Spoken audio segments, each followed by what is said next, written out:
Lo importante, pues, de la mitosis va a ser orientar correctamente en la metafase los cromosomas.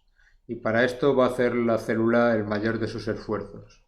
Pensad que mientras la célula está en mitosis no hace otra cosa y en cierto modo está poniendo en peligro su supervivencia. Así que, a pesar de que le urge, se toma todo el tiempo del mundo para orientar perfectamente los cromosomas.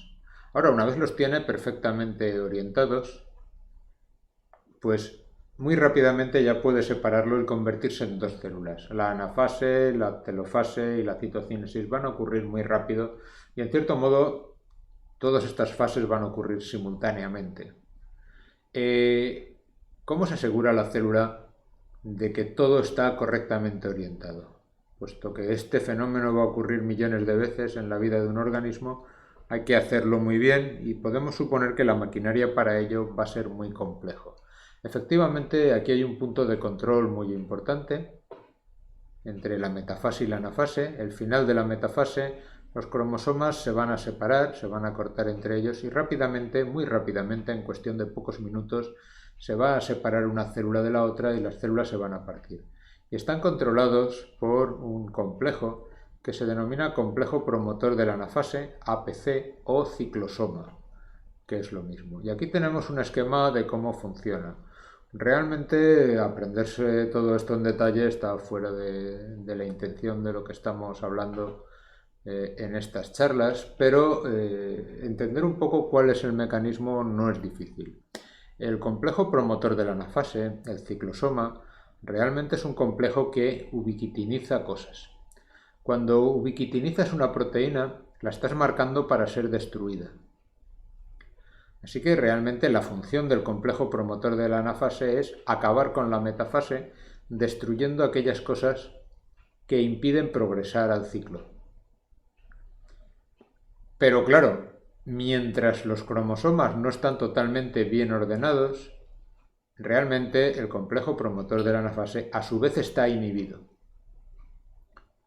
¿Qué es lo que inhibe el complejo promotor de la anafase? Pues bueno, en realidad la maquinaria proteica no es quizás tan interesante como que el hecho es que todo está controlado por la unión de microtúbulos cinetocóricos.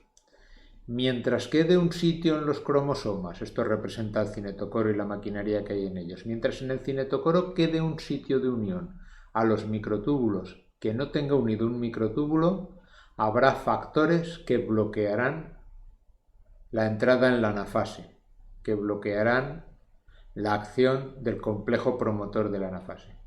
Ahora, en el momento en el que absolutamente todos y cada uno de los sitios de unión a microtúbulos que hay en los cinetocoros de absolutamente todos los cromosomas de la célula estén bloqueados, este sistema desaparecerá.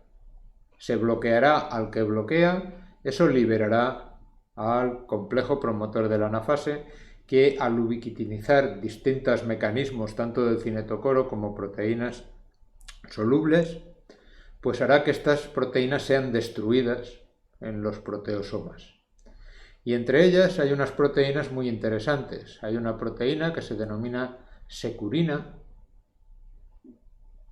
que a su vez actúa sobre una proteína que se denomina separasa. La securina bloquea la separasa. Lo mismo que el factor promotor de la mitosis bloquea la separasa. Cuando el factor promotor de la anafase se activa, va a destruir tanto el factor promotor de la mitosis como va a destruir la securina. Eso va a hacer que la separasa se active y la separasa va a desencadenar la anafase. Y es muy fácil entender cómo lo hace, simplemente lo hace cortando la coesina. Este esquema es muy gráfico de lo que va a ocurrir y de por qué la metafase lleva mucho tiempo y luego realmente la anafase pues sale realmente disparada. Todo se acelera y todo se acaba. La célula se ha tomado mucho tiempo para asegurarse, pero una vez se ha asegurado, pega el salto al vacío y que sea lo que Dios quiera.